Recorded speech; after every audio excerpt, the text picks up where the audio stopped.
boy! Patapos na tayo guys. Nakahagi pa tayo ng isang kawan ng salay-salay. Wow! Tignan nyo guys. So, dandahan. Dandahan. Yun! Yun. Comment down below guys kung anong tawag sa inyo ng isda na to. Dito kasi sa amin, salay-salay. Yan. Medyo masilaw na. Mataas na yung sikat ng araw. Oh. Nakakatanggal ng pagod guys pag nakakita tayo ng ganito. Ng isang tumpok. Ito na bahala dito boy. Pakatanggal na dito kaya boy. Oh. Wow! Maganda tingnan boy. Yan, tapos may isdang lipti pa. Ito, pakita ko inyo.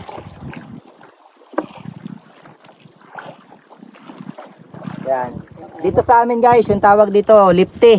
Yan, na isda or Spartan kung tawagin. Yan, malimit